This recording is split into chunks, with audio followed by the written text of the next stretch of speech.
Hello dear students, welcome to the lecture series on microelectronics. This is lecture number 8, MOSFET internal capacitances. These are the contents that we are going to cover up in this today's lecture.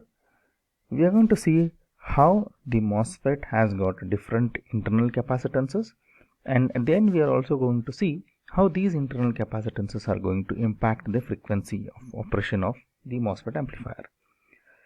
Now, once students understands these particular MOSFET internal capacitances, he will be in a position to figure out how the capacitance will play a vital role when we design any amplifier.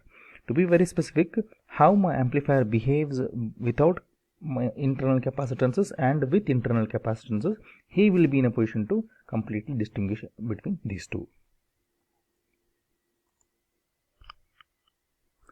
From our study of physical operation of MOSFET, we know that device has got a lot of internal capacitances. We did, however, implicitly assume that steady state charges on these capacitances are acquired instantaneously. In other words, we did not account for finite time required to charge and discharge the various internal capacitances. That is, we did all our analysis considering resistances and capacitances that are visible to us. In the sense, we never try to figure out, or we never try to analyze the importance of a MOSFET amplifier considering the capacitances that are implicitly formed inside the MOSFET, that is your internal capacitances. As a result, the device models we derived, such as small signal model, does not include any kind of capacitances. Hence, whatever models we did, or whatever the amplifiers we designed, those were independent of frequency. In the sense, because capacitance plays an important role whenever we talk about frequency, and since we ignored all the internal capacitances, the frequency of operation of MOSFET was not that accurate. Now, to be able to predict these results accurately, the MOSFET model must be changed, or it should be altered by including the internal capacitances also. So this will be the subject of this today's lecture. There are basically two types of internal capacitances in the MOSFET, that is gate capacitive effect or gate capacitances, and then the other one is source to body and drain to body depletion layer capacitances. And we will try to figure out what these capacitances are all about, and we will try to analyze how these various capacitances will play an important role in analyzing or in getting the frequency response of the amplifier circuit. And when we talk about gate capacitive effect, the gate electrode forms a parallel plate capacitor with a channel with oxide layer serving as a capacitor dielectric, and we discussed the gate or oxide capacitance and denoted its value per unit area as Cox. We all know that Cox is one such capacitance which is already we consider it whenever we talk about the MOSFET. So that is one of the major capacitance, that is the internal capacitance, that must be accounted whenever we talk about any amplifier gain. And the other few capacitances are source to body and drain to body depletion layer capacitance. Now I will just show you a figure. As you can see here there's a source over here, there's a gate over here, sorry, there's a source over here, there's a body over here. Now this capacitance, source to body and drain to body. Now these are the depletion, in the sense they are forming like a kind of p-n junction kind of relation, and as you know that whenever there is a p-n junction is formed, there is a depletion layer will be formed in between. See, whenever we talk about p-n junction, and when we start operating these p-n junction, that's the depletion region will be formed over here, and this depletion region will always behave like an insulator or a dielectric medium. Hence, if P is since P is made up of positive charges and N is made up of negative charges, it some kind of creates a parallel plate capacitance. Now here, if I consider it as an N channel MOSFET, this diffusion will be made up of N plus region, and this will be also made up of N plus region, and this substrate or the body will be of P type, and there is definitely p-n junction a diode kind of action will be formed, and this implicitly behaves as a depletion layer capacitance. So that's what is one of the capacitance that I was talking about, source to body and then drain to body. So these two capacitance that are also known as depletion layer capacitance, they also need to be considered whenever we try to analyze our MOSFET in terms of its frequency response. Now let's try to figure out in depth or somewhat in detail about how these capacitance play an important role and how these mathematically these capacitances can be represented. Now the gate capacitive effect, what I just addressed, again can be broken into three capacitances. One is obviously CGS, that is a capacitance between gate and source, CGD, that is capacitance between gate and drain, and then CGB, that is capacitance between gate and body. Now again I can represent all these things over here. This is CGS, that is between gate and source. This is GD between gate and drain, and this is CGB between gate and body. Now as of now only, if I just look over here, there are 5 inbuilt capacitances apart from Cox. So I need to be considering all those capacitance whenever I try to analyze my frequency response or whenever I try to analyze the amplifier's gain. Now when MOSFET is operating in the triode region, a VDS will be very small and channel will be having an uniform depth, because in the triode region the channel will be, like if I can show here, the channel will be uniformly formed. It is only during pinch off or it is only during the saturation region the channel will be tapered. Now under this scenario, all the capacitances, either capacitance between gate and source, capacitance between gate and drain, and capacitance between gate and body, will have a similar kind of impact, because the entire channel is uniformly distributed from source end to drain end. Hence I can say that CGS and CGD share an equal share of 1/2 WL Cox, the capacitance value of these two, CGS and CGD. Now when capacitance when MOSFET tries to move into a saturation region, under that scenario the channel will be tapered and it will have a tapered end like this, and that scenario the gate to source will have a larger channel or a wider channel, and the gate to drain will have very minimal width of the channel. Under that scenario I can say that CGD will almost be negligible, or it can be considered as 0, and CGS, 2/3 of the capacitance of whatever we saw here, will be concentrated towards the source end. So hence CGS value can be represented by this particular term. Now when MOSFET is in cutoff, definitely CGS will be and CGD will be definitely equal to 0. And what will be the CGB? Even though the MOSFET is in cutoff, I can still say that there will be some sort of capacitance between gate and body that will be represented by WL into Cox. Now there are certain additional capacitances which we call it as an overlap capacitance. Now those capacitances, will just show it over here. If I consider this as source, this as drain,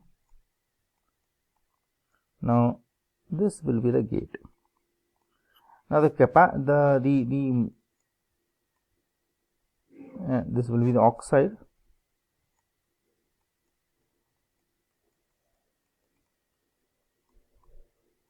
and this will be the metal, that is gate. Now the capacitance which I was talking about was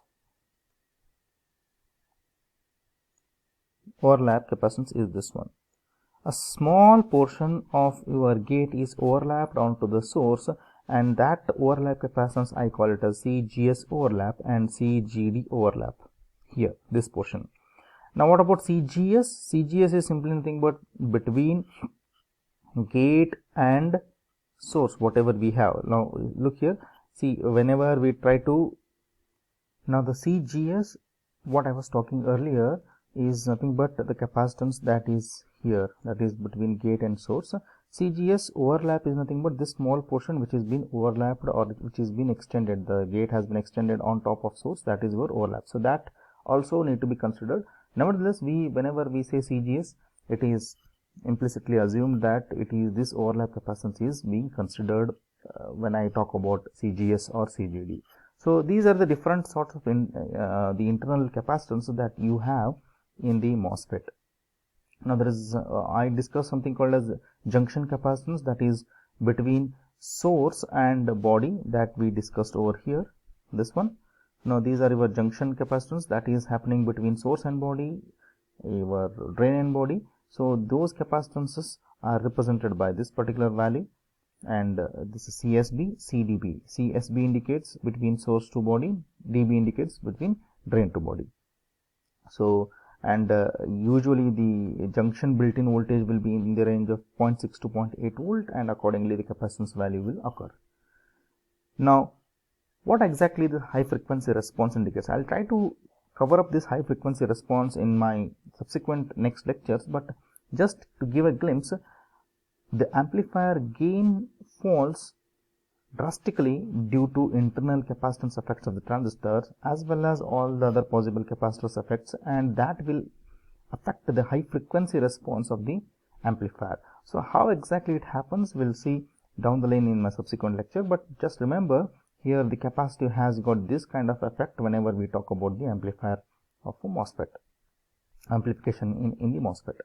Now this is the summarized picture of what we have dealt now.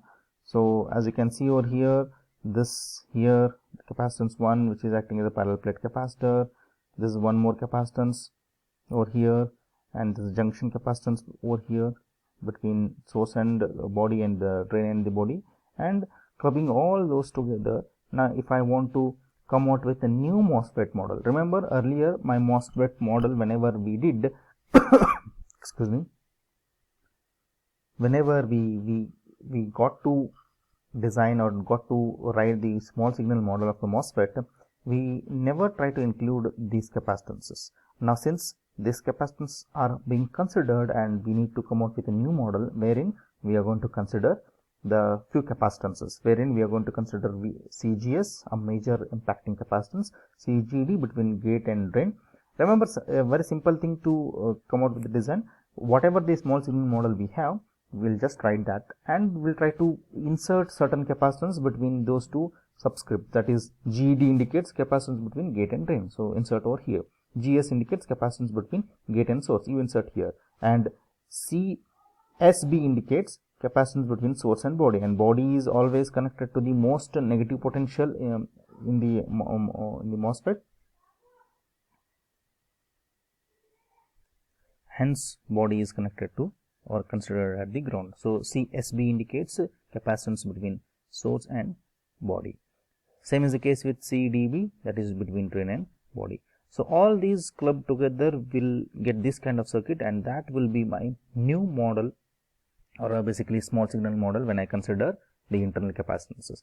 Now you can just refer the page number 154 to 156 of Sedra & Smith 6th edition for some advanced learnings. Here is the mention that I have done.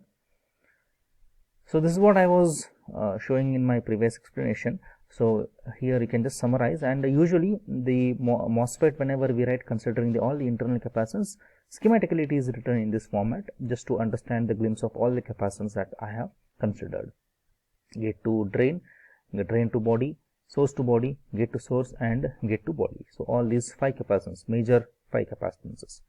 Now generally transistor internal capacitance are shown outside the transistor so that we can use the results from midband calculations. Now to summarize, so this is how the high frequency model, or basically the frequency model of small signal model of MOSFET looks. So here we have combined all the capacitor effect, and we have arrived at this particular circuit. So this is basically, we call it as a high frequency model of MOSFET because these internal capacitance will have a direct impact on the high frequency operation of the MOSFET, hence the name high frequency model. I'll try to brief about why exactly these capacitance will have an impact on the high frequency itself.